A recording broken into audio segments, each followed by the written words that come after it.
네, 계속해서 누리호 3차 발사 성공에 대한 의미를 짚어보도록 하겠습니다. 이균호 세종대 우주항공공학과 교수와 함께 분석해 보겠습니다. 안녕하십니까? 네, 안녕하세요. 네, 자, 오늘은 누리호가 힘차게 날아올랐습니다. 네. 어제 실패를 했기 때문에 오늘 1분 1초 굉장히 좀 느리게 가는 느낌도 받긴 했는데 교수님께서는 이번 발사 성공 어떻게 평가하시겠습니까? 네, 저는 실패라고 생각 안 하고요. 어제는 그냥 준비 과정 중에 생긴 문제를 해결했기 때문에 지연이라고 생각하고 있습니다. 네네.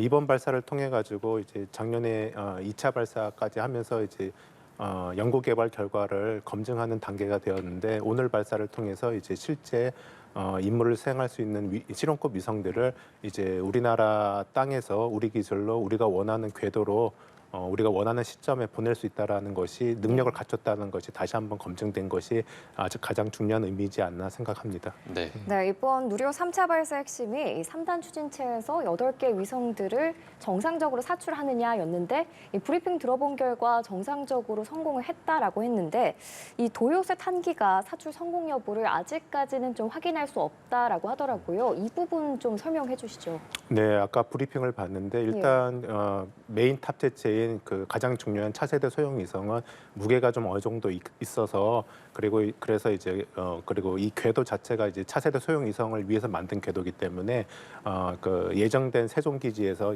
그 통신이 돼가지고 성공 여부를 확인할 수가 있습니다. 네. 하지만 초소형 위성 같은 경우는 이제 사출될 때 무게가 가볍고 크기가 작기 때문에 약간의 이제 그 사출될 때 외란이 생기게 되면은 얘가 텀블링이라고 해서 회전이 되다 보니까는 통신하는데 좀 어려움이 있을 수도 있습니다. 그래서 아까 사출에 성공했다라는 거는 이제 카메라를 통해서 이제 확인한 게 되겠고요. 네. 한 개는 이제 카메라가 촬영할 수 없는 사각지대에 있다 보니까 이제 그걸 확인 못했다라는 것 같습니다.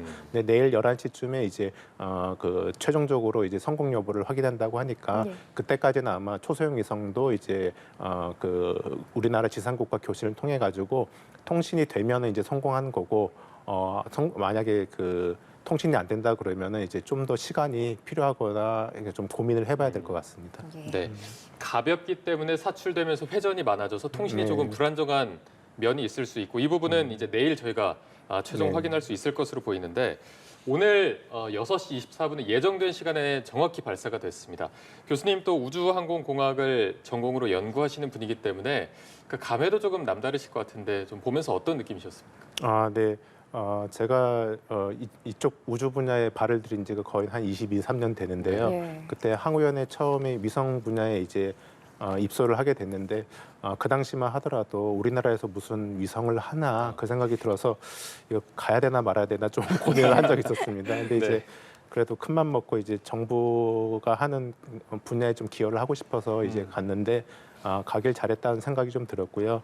근 20년 동안에 우리가 위성을 그때 이제 한두 개 겨우 이제 해외 기술을 받아가지고 개발하는 단계였지만 그동안 이제 수많은 정부 투자와 그다음에 민간 기업과의 협조 그다음에 이런 것들로 그다음에 우리나라 자체 기술의 확보 등 이런 노력을 통해 가지고 근 20년 만에 이제 위성도 한 번도 실패를 안 하고 발사하는 동안 그다음에 달 탐사선도 최초 발사했는데도 한 번만에 성공하고 네. 발사체도 크게 뭐 몇 번 실패했었지만은 그래도 이 정도로 성공한 거는 정말 한정된 자원과 인프라 그리고 여러 가지 측면에서 봤을 때 저는 거의 기적에 가깝지 않나라고 개인적으로 생각하고 있습니다. 네, 누리호 3차 발사의 기적에 가까운 일이다라고 말씀을 해주셨습니다. 저희가 1차 발사 때는 통안에 46초가 있었고요. 2차 발사 때는 2번 연기가 되긴 했지만 성공을 했습니다. 또 이번 3차 발사도 성공을 하긴 했는데 이렇게 보면 우리가 이 누리호가 발사체로서의 성능이 완전히 검증이 됐다 이렇게 확신을 해도 될까요? 제 생각에는 이제 그 90% 이상은 되지 않나 싶습니다. 왜냐하면은 제가 10%를 남겨둔 거는 네. 1차, 2차 발사나 3차 발사 때 우리가 몰랐던 경험하지 못했던 오류들이 계속 생기거든요. 예, 그런 것들은 수많은 또 검증과 또 절차를 개선하고 그다음에 실전을 경험해 봐야만 이제 좀 더 신뢰성이 높아지지 않을까 생각해서 저는 이제 100%에 가깝지만은 그래도 조금 더 우리가 경험을 쌓아야 되지 않나라고 생각이 듭니다. 겸손하게 봤을 때 90% 정도. 뭐 95% 이상이라고 하겠습니다. 네네.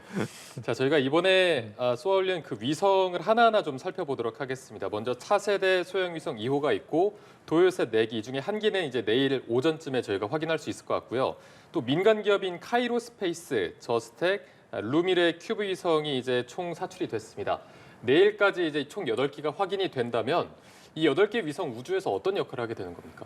네, 우선 이제 가장 중요한 탑재체인 그 카이스트 인공위성 연구소에서 만든 차세대 소형 위성 2호의 경우에는 사라는 합성 개구 레이더라는 거를 메인 탑재체로 하게 되겠습니다. 이거는 이제 위성에서 레이더파를 지상으로 쏴가지고 반사되는 그 신호를 포착한 다음에 그걸 지상에 처리를 해가지고 영상으로 만드는 영상으로 보게 되는데요. 물론 이제 우리가 광학 카메라 같이 휴대폰에 쓰는 광학 카메라 같이 선명하게 보이지는 않지만은 광학 카메라는 구름이 끼거나 날씨가 안 좋거나 밤에는 우리가 영상을 찍을 수가 없습니다. 왜냐하면 가시광선이 없기 때문에. 네네. 근데 이거는 이제 마이크로파나 레이더파를 쏘다 보니까는 밤에도 촬영이 가능하고 그다음에 구름이 끼거나 날씨가 안 좋아도 영상을 취득할 수 있다는 점에서는 중요한 탑재체가 되겠습니다. 그 외에도 이제 우주 방사선이라든지 또는 이제 한 4가지 정도의 과학기술 실험을 하는 것이 주 목표가 되겠고요.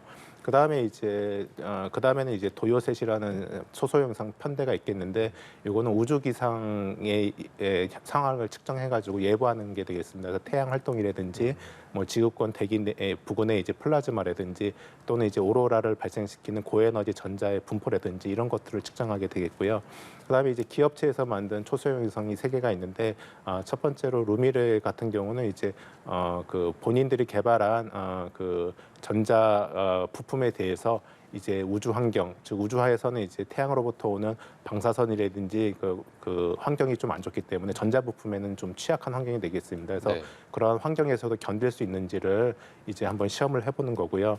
그다음에 이제 카이로스페이스 같은 경우는 이제 편광 카메라를 이용해서 지구를 관측한다든지 또는 이제 임무를 수행한 다음에 요즘에 우주 쓰레기라는 것이 또 문제가 되고 있는데 네. 궤도에서 수명을 다한 위성이 이제 제거가 돼야 됩니다. 그래서 그 제거할 수 있는 방법에 대해서 기술을 실증을 하는 게 되겠고요.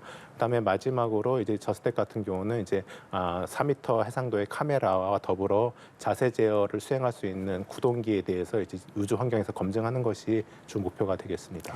네, 조금 전 설명해 주신 이 주 탑재체 차세대 소형 위성 2호의 특성에 따라서 이번 누리호 3차 발사 시간이 6시 24분으로 정해졌습니다. 특별한 이유가 있다고 하는데 설명 부탁드립니다. 네, 우선 이제 해외 발사체 사례를 보게 되면은 한 번 발사할 때 보통 뭐 작게는 300억, 많게는 이제 뭐 600억 이상 비용이 높게 듭니다. 네. 그러다 보니까는 이제 한 번 발사할 때 가급적이면은 이제 여러 대의 위성을 동시 실험으로 인해 가지고 발사 비용을 좀 절감하는 것이 추세가 되겠는데요. 네. 근데 이제 그 중에서도 이제 무게가 제일 많이 나가고 공간을 많이 차지하고 또 탑재할 위성 중에서 가장 중요한 임무를 띈 것을 이제 주 위성 탑재체라고 얘기를 하게 되겠습니다. 물론 이제 돈도 많이 내니까는 이제 그 발사 서비스에 대한 어떤 그 혜택도 좀 볼 수가 있게 되겠죠. 그래서 여기서는 과학위성 차세대 소형위성 이호가 가장 중요한 역할을 하기 때문에 거기에 맞춰서 궤도가 결정이 되고요. 그다음에 이제 발사체 같은 경우는 우주 공간에 올라가서는 이제 여러 대의 위성을 원하는 궤도에 모두 다 정확하게 하는 거는 뭐 연료의 한계라든지 여러 특성에 의해 가지고 좀 어렵습니다. 그래서 가급적이면 이제 비슷한 궤도라든지 비슷한 경사각 지닌 궤도에다 투입하는 것이 목적이 되겠습니다.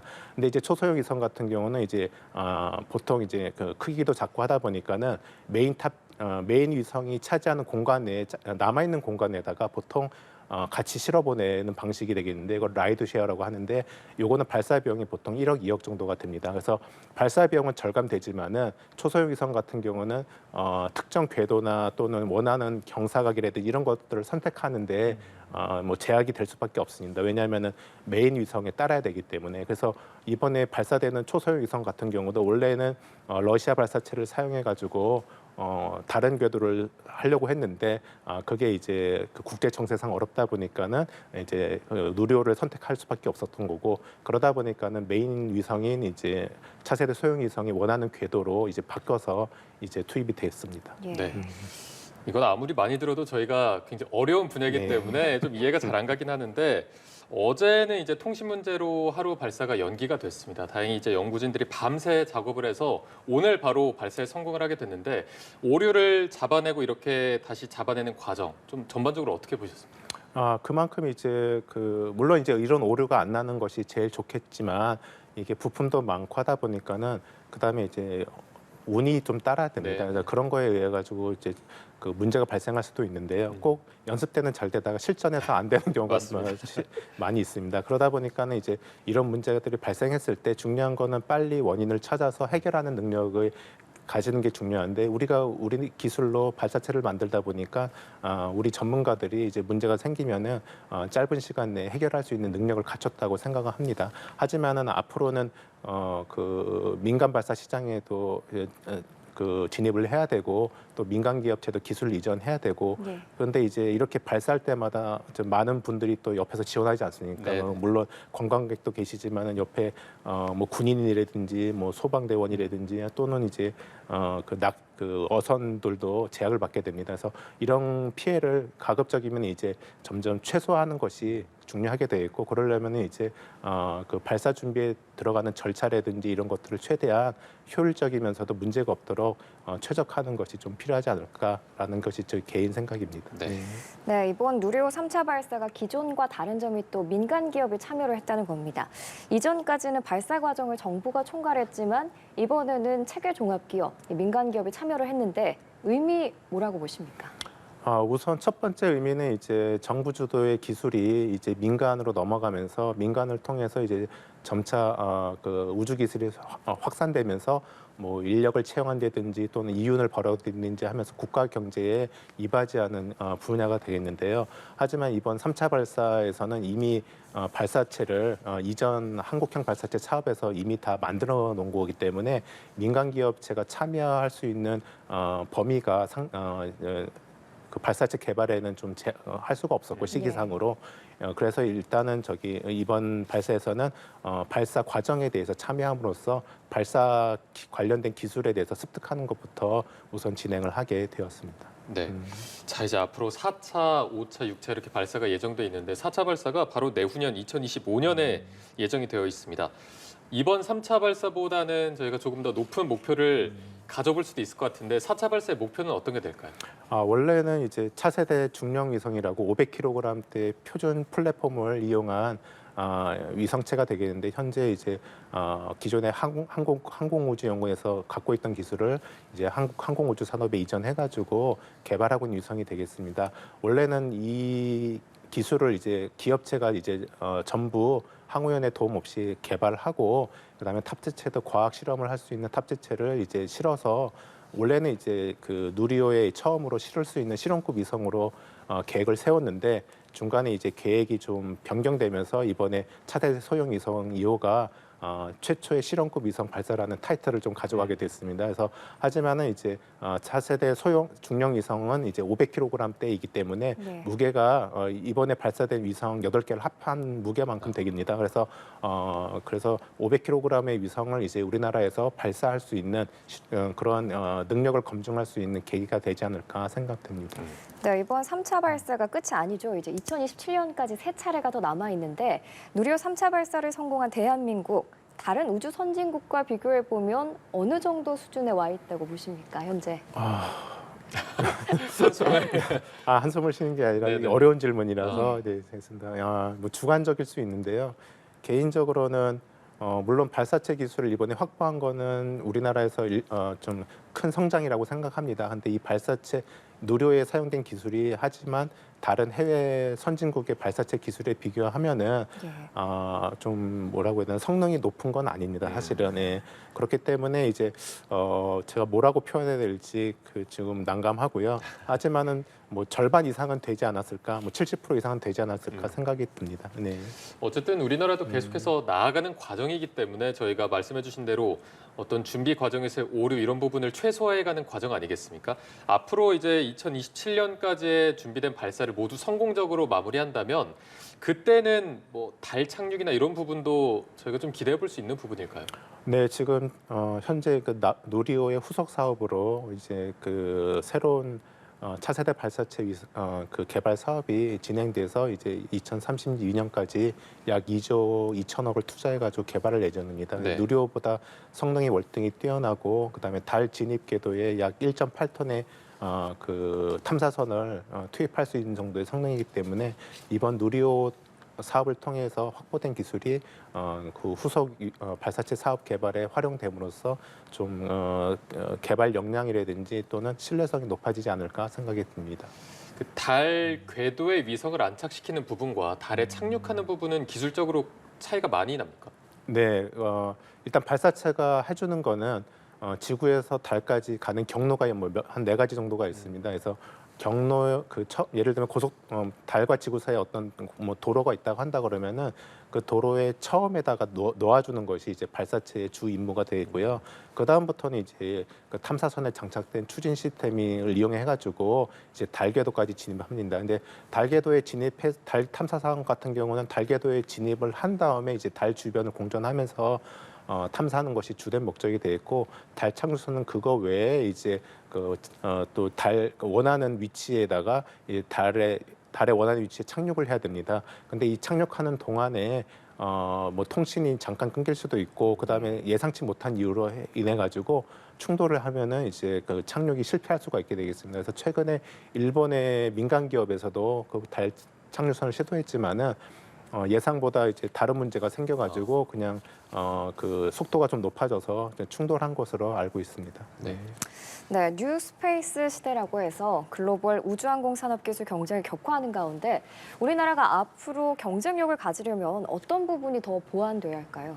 이거는 뭐 전문가들마다 다 생각이 좀 다를 수 있는데 네. 제 개인적인 사견을 말씀드리면은 저는 우리나라의 뭐 인력 현황이라든지 전문 인력 현황이라든지 인프라라든지 뭐 여러 가지를 봤을 때는 지금은 좀 사실은 거의 할 수 있는 데까지 왔지 않았나 싶은 생각은 좀 듭니다. 물론 이제 더 많은 투자와 더 많은 인력을 양성하고 인프라를 구축하면 될 수 있는데 현재 이제 너무 많은 우주 개발 계획이 동시에 진행되다 보니까는 이거를 다 원하는 때에 모두 다 소화하는 것이 과연 가능할지는 약간 좀 우려가 됩니다. 그래서 이런 것들을 하기 위해서는 제 개인적으로는 우주 선진국이 하는 거를 모두 따라해서 할 필요는 없을 것 같고 우리 역량에 맞는 어떤 차별화된 분야를 개척해서 그 부분에 강점을 가지는 것이 좀 더 우리나라 현실에 좀 맞지 않을까라고 개인적인 사견이 있습니다. 네. 네, 알겠습니다. 오늘 누리호 3차 발사 성공에 대한 의미 분석까지 함께 해봤습니다. 이균호 세종대 우주항공공학과 교수와 함께 짚어봤습니다. 오늘 고맙습니다. 감사합니다.